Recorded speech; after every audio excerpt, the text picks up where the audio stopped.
Good afternoon. We are ready to continue our Guild Wars 2 personal story playthrough, and we should be starting Chapter 5 of Season 2. Let's see here. So, Seeds of Truth. So, this one is... I do think Season 2 overall is pretty strong. However, I've made it pretty clear, I think Caithe is kind of a poorly written character, very unlikable character, and this entire chapter is going to center around Caithe. And it's going... I don't want to spoil what we're about to do, but it's not only going to center around Caithe in terms of the lore and the story itself, but also in terms of the gameplay. And this one I consider by far to be the weakest chapter. Tangled Paths was admittedly very short, but was at least interesting and gave us some story advancement.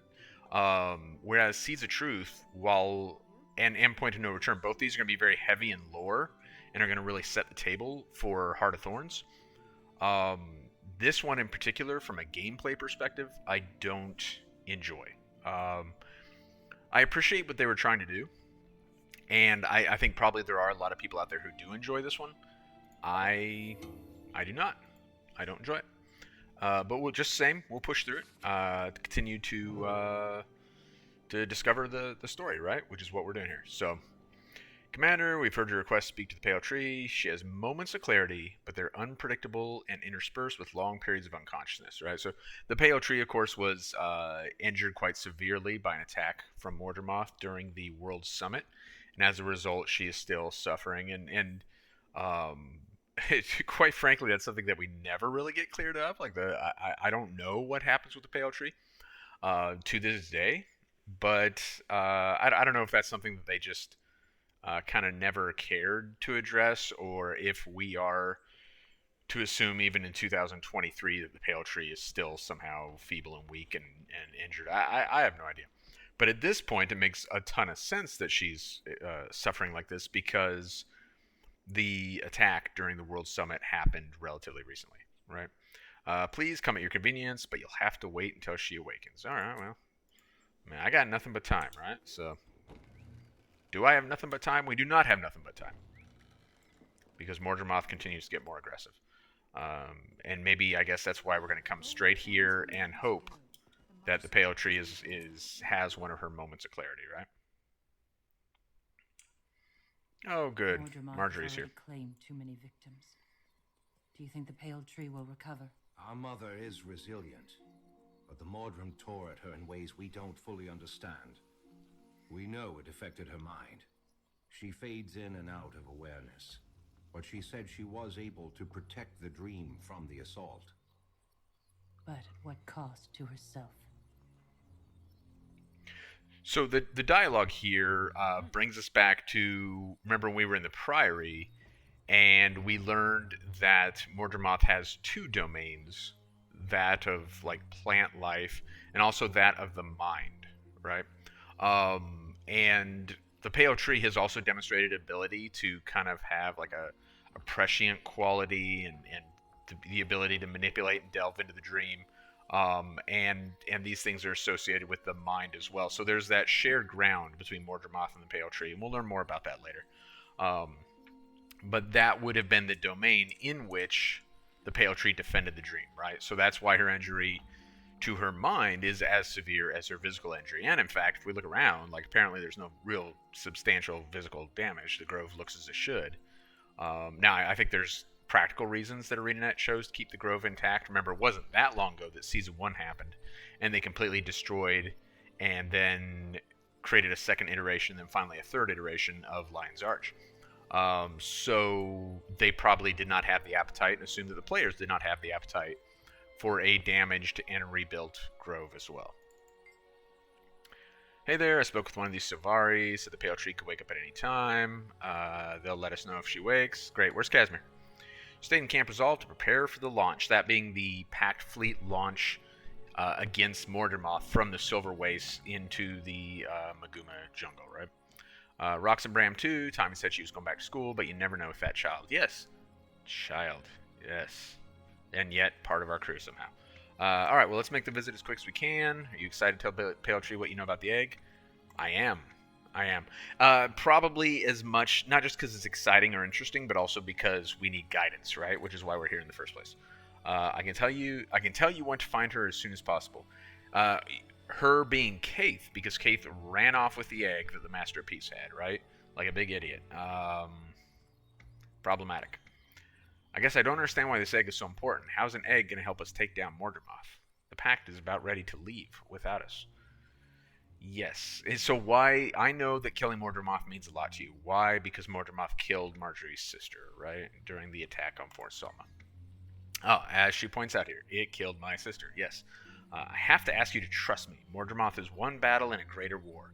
So are we already shifting our focus towards the dragons in general? I guess we are. And you're certain this egg will help us win the war. Okay, boss, I'm with you. I need your support, your friendship. Thank you. Someone's coming. Good news, hopefully. I hope so too. Friend, she's aware now, but we can never predict for how long. Follow me, please.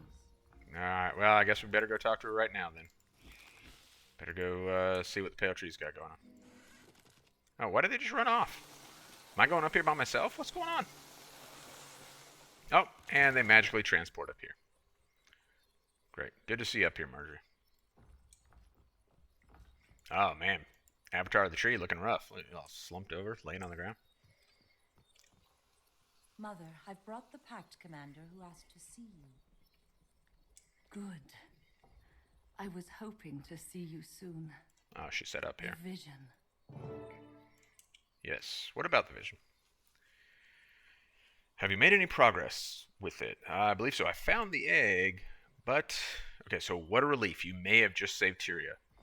The struggle is far from over, but if you had failed to find and protect the egg, it would have been over before it began. So, apparently the Pale Tree also believes that the egg here, Glint's last remaining egg, is paramount to the defense of Tyria, right? And we really don't have, like, a ton of clarity why. And honestly, it's going to take us years to fully get all of that clarity.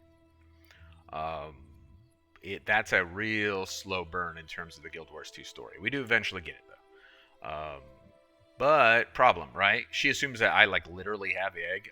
Caithe has the egg. We're trying to find her. Caithe has the egg. Why? You're the one who must care for it, not Caithe. That's why I gave you the vision. I know, but Caithe's a real asshat. So she ran off with it. You must find her. Yeah, well, agreed. Right? I can help, but my powers in this regard are limited. What can we do? Maybe if you knew more about her past. I can give you memory seeds. They will allow you to search your memories for places that are significant to her. Okay.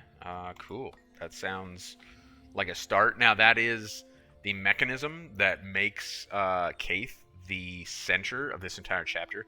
And it's also the mechanism that creates some gameplay that is either very engaging or not at all enjoyable, depending on your view of it, I suppose. But it's going to change our gameplay for pretty much this entire chapter.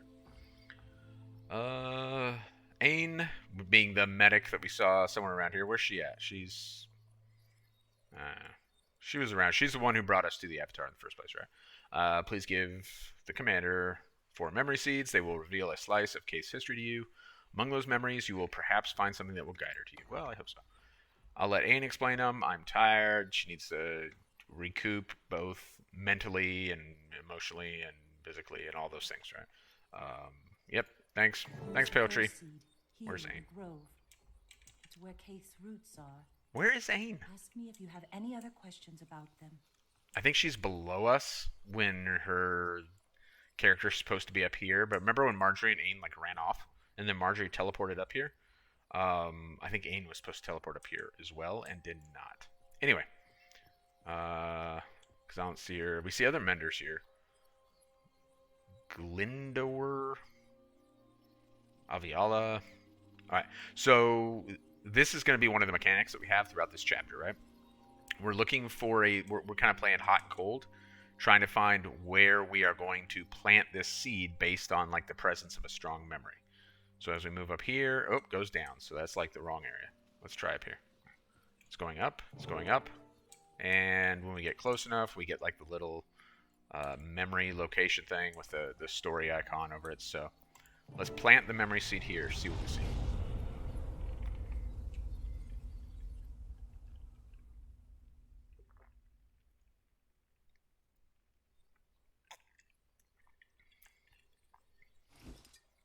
Oh, please, Traherne. Don't tell me you're up here contemplating the words of a long-dead centaur. I know what you think of Ventari's tablet, but I find wisdom in it. Do you even consider other views? Filling the heads of this new crop with only one side doesn't seem responsible. Ventari's tenets will help them make something of themselves, my dear. All sentient beings feel that urge. Exactly. To make something of themselves, not to live up to someone else's ideal of what they should be. Okay, things. Hey, can we talk for a moment? We can when I'm done talking. So this is Ventari's tablet right here, right? So how were the Sylvari formed? Without going way down that road, like too much. By Traherne, I guess he's gonna. Yep, there he goes. I'm not a huge fan of Sylvari, so I don't want to go too far into the history of Sylvari because I'll probably mess it up.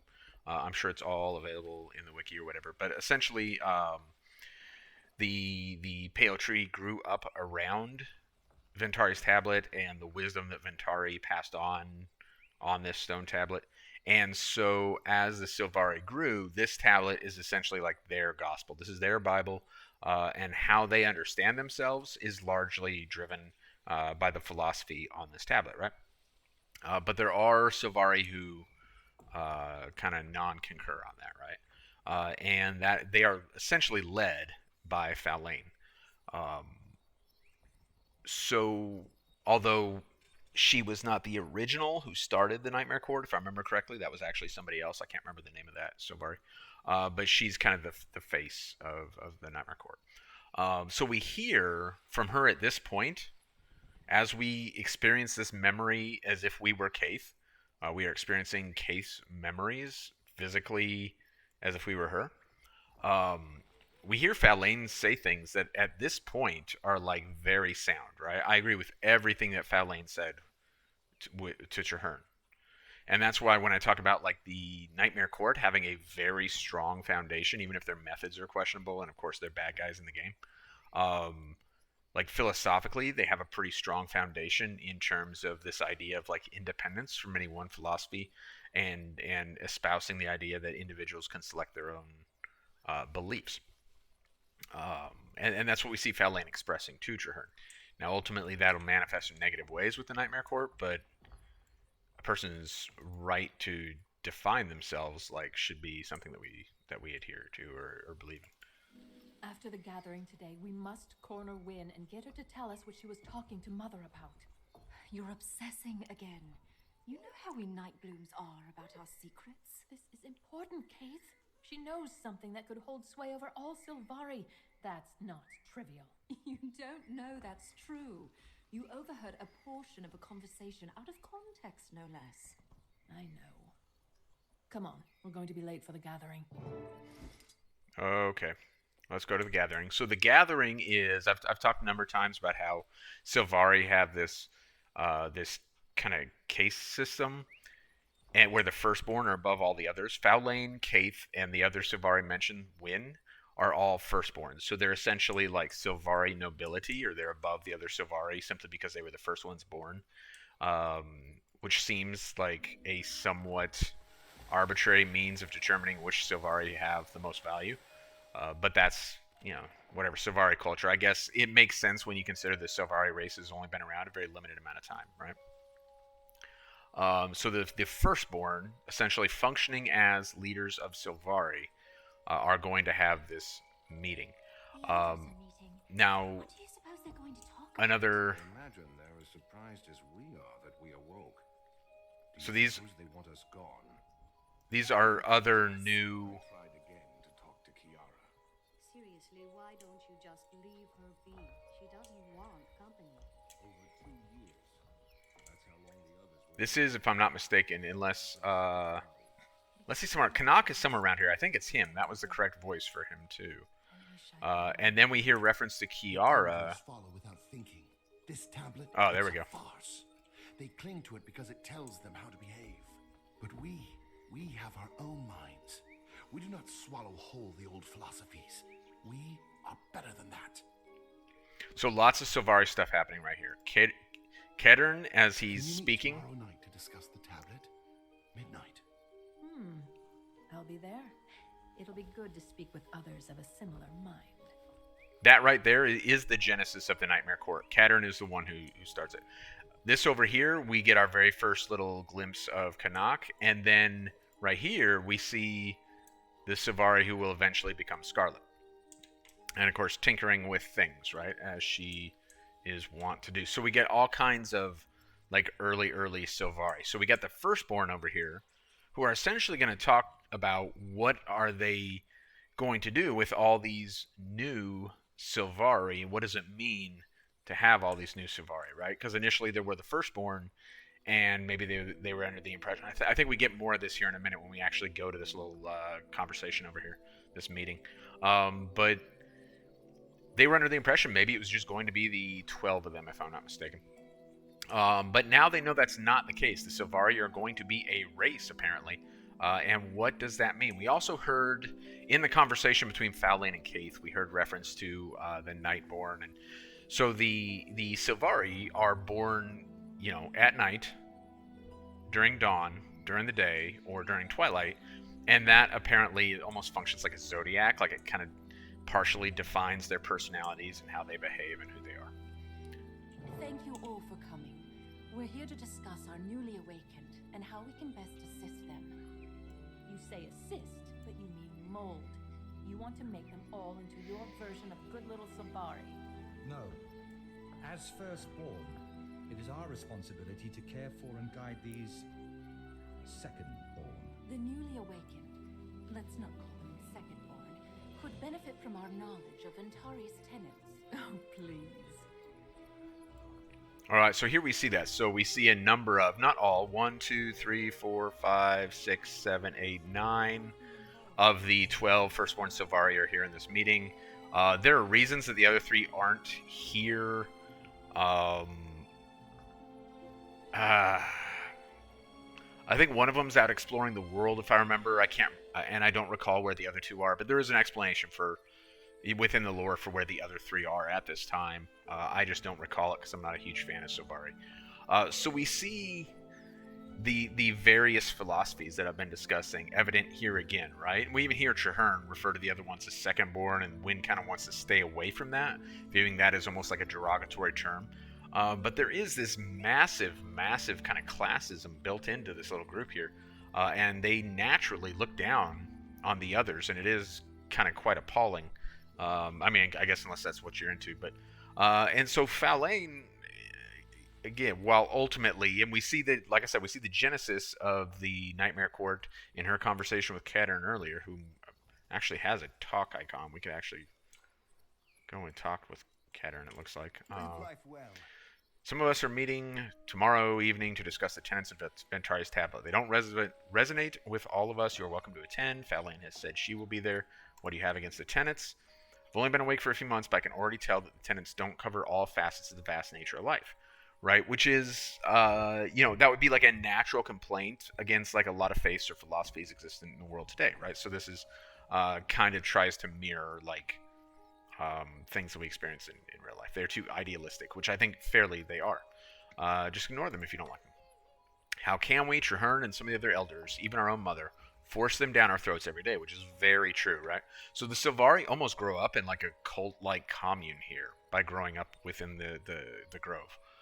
It could 100% be described that way. So this reaction out of Caithe is like very, very natural. This is a reasonable line of thought. No one will even listen to our counter arguments. They expect us to just fall in step.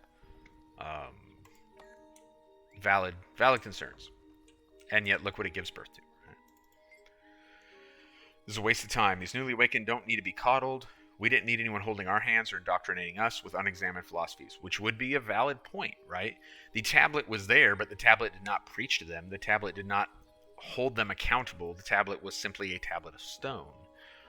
So the firstborn were all given the opportunity to think for themselves. The fact that a majority of them chose the tablet as their overarching philosophy does not change the fact that it was a decision made by each one of them, and not by all of them, as Faline exemplifies.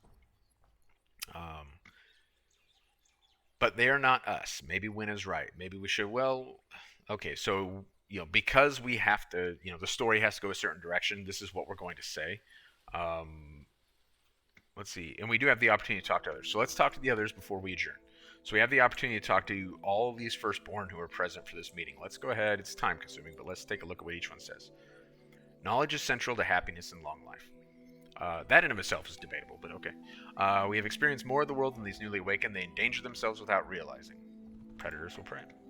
Caithe, I'm aware of no creature in this world that doesn't defend its young from predators. Perhaps not always successfully, but often to the point of their own death. Are we creatures? Do we know that for sure? I'm a thinking, feeling being, as are you. There's never been a race like ours. We're unique, undoubtedly formed to do great things, but we're also vulnerable. Yeah, I agree with that. You think too much, Traherne thing. The ability to think is the prelude to free will. We are young, and there are many dangers out there. So Traherne's not wrong, and we're actually going to get to see this later on in this chapter, some of the dangers that face the Sylvari as they're born into this world. So this is Traherne's concern about protecting the Sylvari race is valid, even if I don't agree with his philosophy necessarily. If we don't all work together, one strong enemy or illness could wipe us out completely. Very valid. What a horror if our race ceased to exist. We've worked so hard to survive. Yep. So, okay. Noted. What is Neomsec?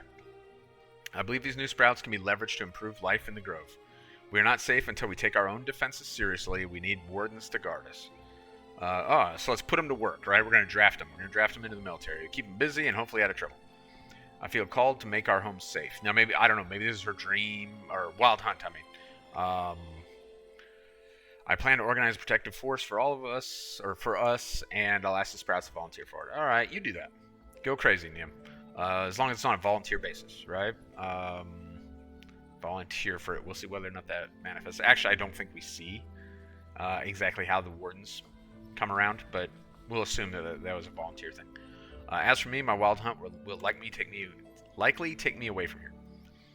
Last I heard, the exact nature of your wild hunt was still mysterious. Have you had insight into what you're being called to do? Not exactly, but it's linked to dragons. I'll know when the moment comes. Will you? Will you, Caithe? Malamides. We went so long without losing one of our own.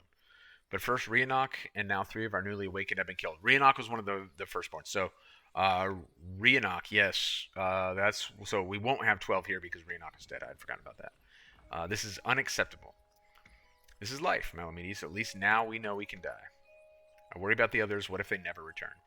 Many will leave the Grove before all is said and done. We cannot stop them, nor should we. I'm not sure where Malamides is going with this. Like, that seems like a philosophy of fear. What does Caithe say? I try to find time to help each of the new sprouts interpret their dreams, but it is becoming difficult with so many awakening. I fear some will go astray and misinterpret their wild hunts. Well, is it possible to misinterpret your wild hunt? That's worth considering. Yeah, that's really, really worth considering. Did Caithe have someone to mentor him on his wild hunt? Or did he discover it on his own? If so, why wouldn't the other Sylvari? Dagonet. It's been several months now since the first new sprouts began to appear. They're awakening at an increasingly steady pace. If it doesn't stop soon, we'll be overrun. Overrun with more of your kind? Alright. I mean, I don't know. Whatever, man. I don't understand how anyone can be indifferent to our own kind. We are so few and so fragile. Well, talk to Dagonet, because he seems to feel there's too many already. Trying too hard to be noble and good. We must rely on and support one another, no matter what. She's not being indifferent. She simply believes in the freedom to choose, which is valid. We all do. I disagree, when many of you are demonstrating that you don't. But what harm is there in teaching them which path is better? We know more, we've been here longer. Not so much longer that we can know what's right for others, for them. Yeah, so that is correct. And so, in fairness, I've said that Caithe is a poorly written character. And I stand by it. But in this case, I'd never gone through the dialogue with every one of these before. Simply wasn't worth my time. We are seeing Caithe try to kind of take a middle-of-the-road approach between these two disparate philosophies. And it's probably the right place to be. Because many of these firstborn are absolutely preposterous in their views. And yet we know that Faline takes it to the other extreme. It's fascinating how the new sprouts take to the world. This is Caithe? Caithe? This looks like a very Irish name. I'm not sure I know how to pronounce it. I remember feeling and thinking as they do. Perhaps they could do as well as we did. Maybe even better. I think it's a very good point, though, actually, Caithe. Alright, Faelain. So much talking. Maybe we all just need to agree that we do the best for them that we can. Aiming for perfection leads only to certain failure. That is probably the most intelligent thing that's ever been written in Guild Wars 2. I was actually part of a military organization once that had the motto, at least at that time, they had a motto. Perfection is the standard, and I thought, well, that's utterly preposterous. If you make perfection the standard, then you make failure the status quo. I really took great offense to that. It was a product of the culture that unit had, and part of that because of their mission. But what a preposterous thing to say, and Faelain seems to recognize that here. And this is a good starting point for all of them to come together on. We need to agree that we do the best for them that we can. Yeah, that's a good point. Don't look at me that way, Win. You know I'm right. Whatever your secret is, I'll dig it out of you. Ooh, calm down, Faelain. I have no secret. You know everything I know. Don't lie to me. I heard you whispering to Mother. I heard you say there was something that could give unspeakable power over all Sylvari. What were you talking about? I have to go. I'm traveling to a centaur refuge in the Silver Wastes to research Ventari. We'll talk later, Faelain. Elders, I bring grave news. Please, listen. What's up, buddy? Take a deep breath, Sapling. What's your hurry? Small, imp-like creatures. We just wanted to explore beyond Mother's roots. They appeared out of nowhere. A sorta, I'd guess. Malamides had an encounter with them not long ago. He was lucky to survive. Where did they go? They took them northwest into the forest. I followed them a while, but then I felt I should come get help. They said something about returning to Metrica before I lost their trail. Caithe, Faelain, you two had the most experience in the wild. Would you scout ahead? The second-born are precious. We cannot allow them to be killed to assuage some ignorant race's curiosity. At last, something we agree on, Traherne. I can't wait to teach these imps a lesson. You and me, together. We'll rescue as many as we can. They treated Malamides terribly. I hope they're not so harsh with this group. They're going to remember the day they met the two of us.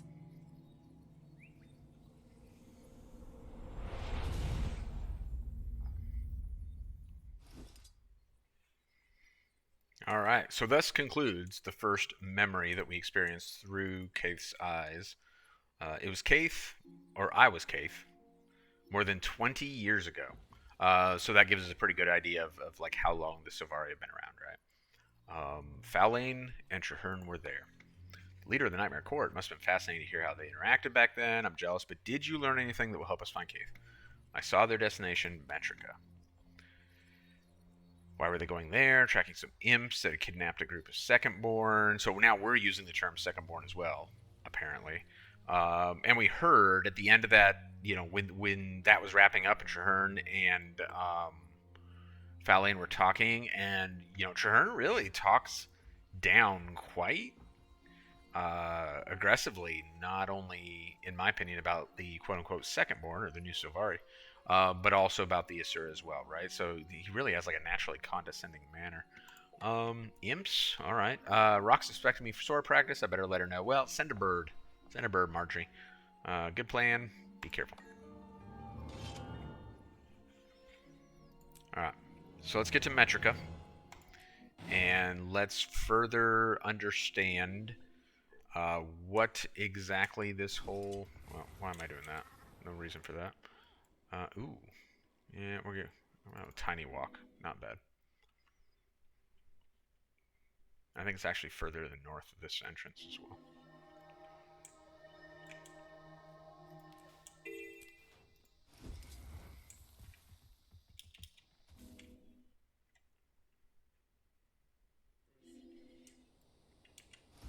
No, maybe not. It's actually right here.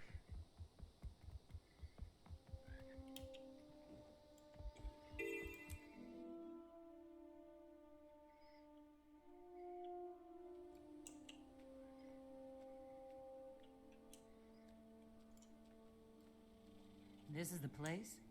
It's run by Inquest. We'll have to be careful. I'll watch your back while you're in the vision. Please. Please do, Marjorie. I'm glad we brought you along. Yes, I have the memory seeds. I do. I'm certain the target is here somewhere. Let's look around. Alright, so now we got our little bar again. I believe it's this way, if I'm not mistaken. Yeah, there we go. Alright, let's plant that seed. Lucky us, we didn't have to fight in the Inquest to get here. You're right. We need to go in stealthily and see if we can take them by surprise. There are too many of them to attack head-on. Alright, well, we'll do what we can, I guess, Fallon. Hold up a second. Why are you so interested in Caithe and his dissenters? It's simple, really. From the moment we awakened, our mother has molded us into an idealized version of nobility. She doesn't see or care who we are, so long as we match her ideal of us. I felt it too. The pressure to be perfect. Yes, and the pain that comes with failing to live up to her expectations. Why can't she love us unconditionally? She claims to believe that all weeds and blossoms are equal, yet she tries to make us all into blossoms. I love you, just as you are. We belong together. Come on, my darling. Let's go rescue our sprouts. Put your hand on my arm. But if your way fails, we do it my way. Stay close.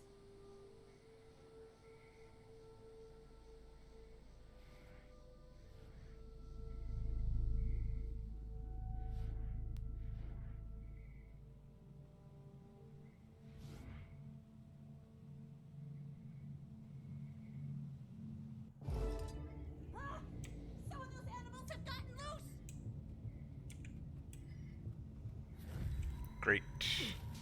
Start us out, combat. Wonderful. So that gives us an excellent opportunity to talk about this entire instance. And it has, you know, the kind of the dominant aspect of this instance. Take it out from behind. Will be the dominant aspect of the next couple, which is that because we are playing through the instance as, let's see, is he gonna detect me if I? Hearing things. That's weird, bro. Because we're playing as Caithe, we have combat skills and so forth associated with Caithe as well.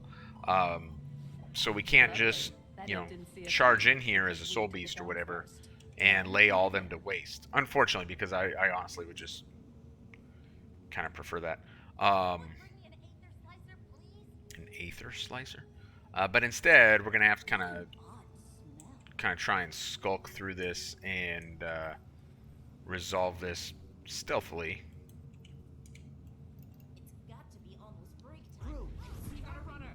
And as usual, so my success rate on doing that is like exceptionally low. One time, I think, that I recall, I have successfully completed this without being detected, and that was to get the achievement, and then never really done it again.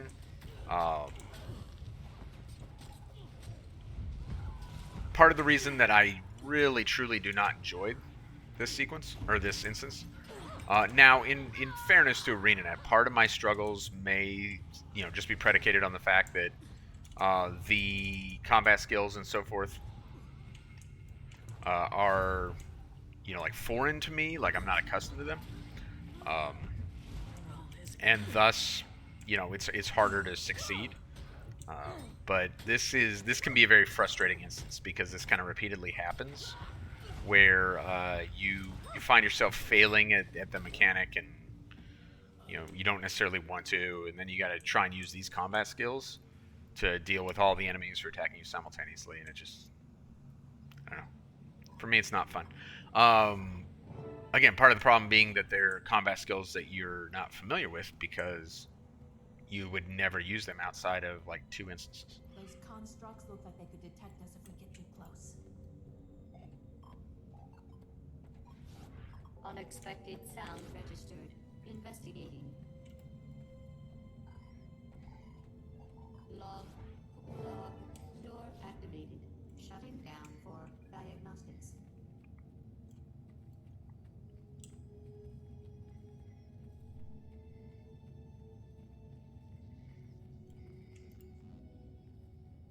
What do you suppose they're doing to them? Bad things. Let me see if I can figure out this console. There's no... Do you see? Bodies everywhere. What's taking you so long? Almost got it. They're killing them. We have to go now. Oh, thorns! I can't open it from here. There are 2 more panels that control this door. These monsters. Our best bet is to sneak in and take them by surprise. Back to work. Break's over. Oh, break's over. Everyone get back to work. Apparently the golems were on break. Now they're not. Finally, the console's working. Ugh. Swear, sneeze on that thing and it breaks.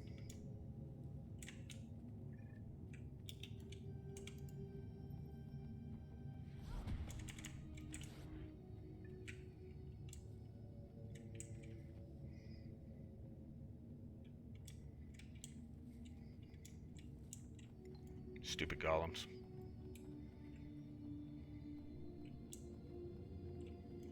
As far as I can tell, these creatures have no reproductive organs.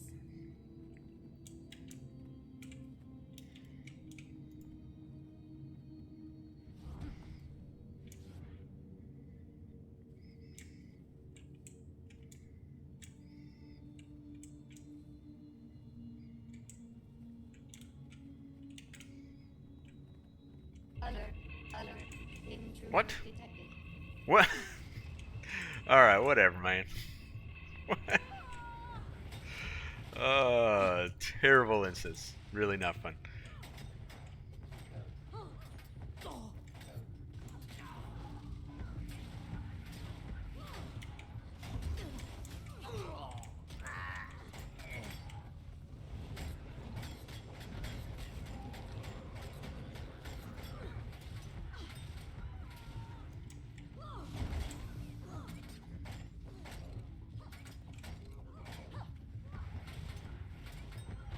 At least Fat Lane's helping keep him busy for me, I suppose.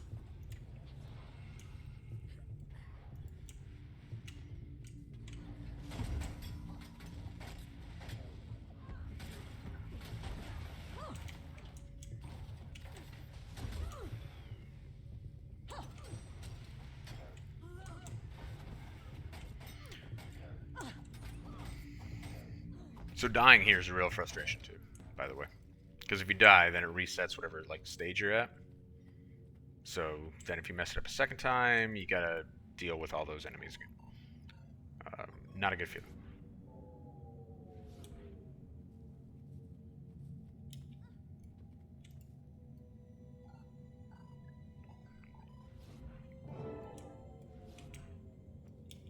Alright, to the central chamber we go.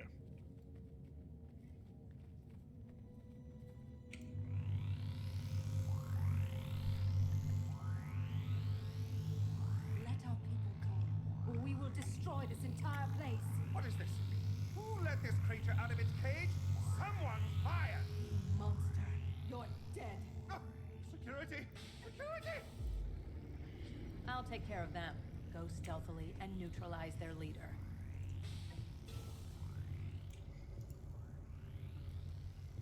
Oh, almost had me there. Good thing my defense shielding is active. Good thing, right? Yes, one down. Wait, what? No! Cease your attacks! I feel a strong energetic connection between us and those constructs. Oh, you noticed. We've learned that your kind's life force does wonders for our golem's power levels. This stops now. These monsters will pay a steep price for their cruelty. Focus on their leader. Hello, crew? Some reinforcements would be appreciated. Okay, crew, your shields will protect you against the creature's attacks.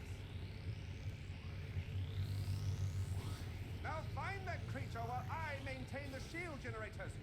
Be anywhere. That generator malfunctioning. I nearly lost my shield.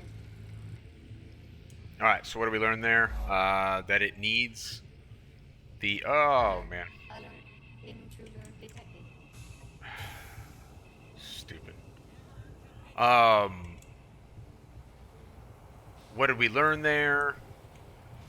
That the generators are required for the shield to stay up, so that's obviously going to be like one of the, like the implied task there is to take the generators down.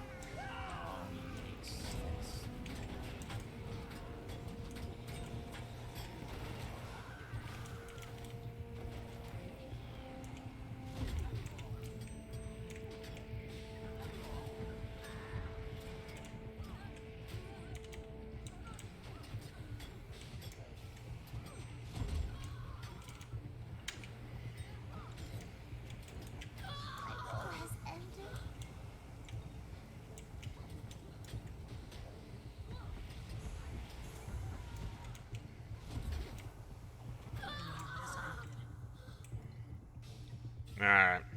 Super frustrating. Again, like it just... Whatever. Oh, good, more.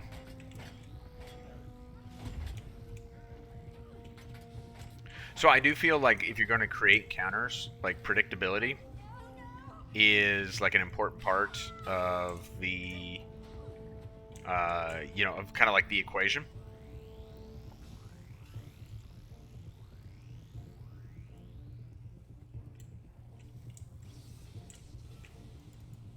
I thought I could interact with that and take down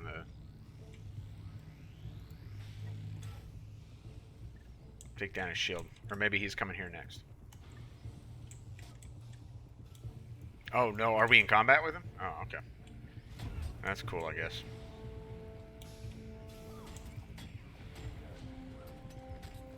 So yeah, predictability and like...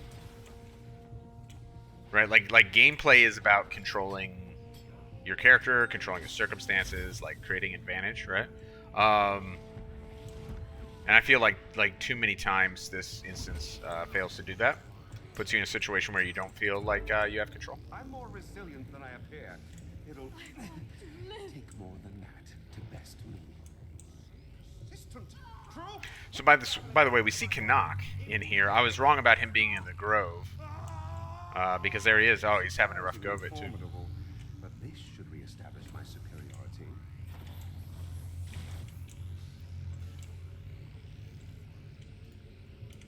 Nah. Of course. So with practice, I'm not saying it's impossible by any stretch of the imagination. With practice, it can certainly be done.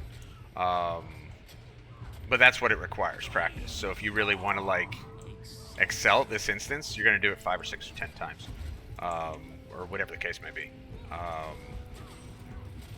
Whereas right now, like, I don't know, it's not looking good for us at the moment.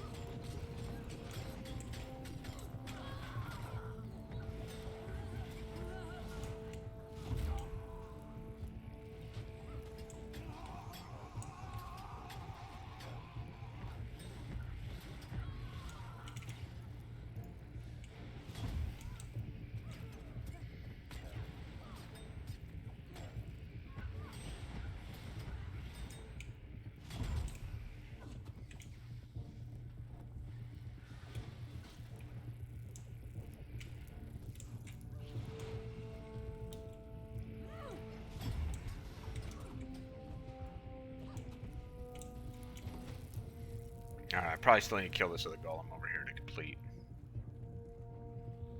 That's probably what it's waiting on. Oh, there's more still. Good. I was hoping there would be like a whole mess of golems. Super happy about that. Alright, so we did that the most painful way possible. Unfortunately, that's when I, at the beginning when I talked about how much I did dislike this chapter, that's a big part of the reason why. We're going to go through this again with another instance. Oh, everyone died except Caithe. This is real life. Pain. Pain. humiliation, and eventually death. For us and for them. You have to kill them. Me? It was all in the interest of knowledge gained. You beings are an anomaly. It wasn't personal. I am going to tear your ears off. You don't let it get away. Yep, it got away. What's up, Canuck? How we doing, buddy? Oh, he's got nothing more to say. So I think this, like, Canuck being here and going through this, I think was added as kind of foundational, like, character building. You know, how did Canuck end up what he is? And we can see he looks very different here. You know, he's got, you know, a different haircut here. He's much younger. This is young Canuck. What made Canuck what he is? Well, this would be like a formative thing, right? No. Fallon. Where did it go? No. Go away. Forget that monster. It's time to go home. We have to get the injured back to safety. I don't like being bested. I refuse to be anyone's fool. Not these horrible creatures, and certainly not Wynn's. Stop obsessing. By now, Wynn is all the way out in a Sylvari. And you're not a fool. Wynn is guarding an important secret. No one person should control our fate. My love, you really think she knows something she's not telling us? I know she does. She said to Mother, they can never know. It could exert unspeakable power over all Sylvari. I must know what that power is. Once the Sprouts are safe, you and I are going out to the Silver Wastes to confront her.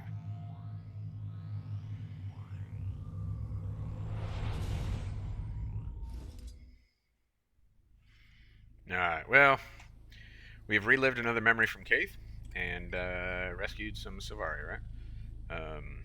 It was Caithe again, this time assaulting the lab. Did you fight Inquest? It wasn't the Inquest, it was Vorp. Well, I mean, it was kind of Inquest. The Sura who wanted Taimi for a student? Exactly. Now I understand why Taimi chose Zoja over him. That boggles the mind. You'll have to tell me all the details later. Did you get a clue as to where we should go next? Yeah, I think we should head back to Sylvari to find a Centaur village. Because that's where Caithe and Fallon were headed, right? So, that is where we shall head as well. But before we do, we're going to insert a quick video break.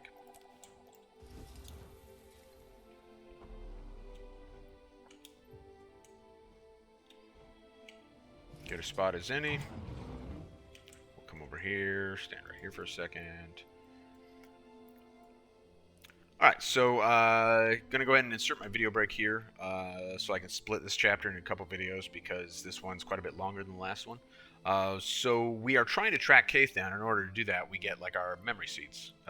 The ability to go back and relive Caithe's memories by going to locations where particularly strong memories like took place, right? And so we've now done that twice, and we've learned that Caithe and Fallon, well, we've learned a lot about what the Sylvari are and how they originally formed, and kind of some of the real weaknesses kind of built into Sylvari culture and so forth, or weaknesses in my opinion, and kind of some of their issues. And now we're about to head to the Silver Wastes because that's where Caithe and Fallon went in pursuit of Wynn, who possesses a great secret. Or at least Fallon believes she possesses a great secret regarding Sylvari. So when we pick it up next, we will continue to try and track Wynn down and determine what that secret was, right? So that's where we'll pick it up in the next video.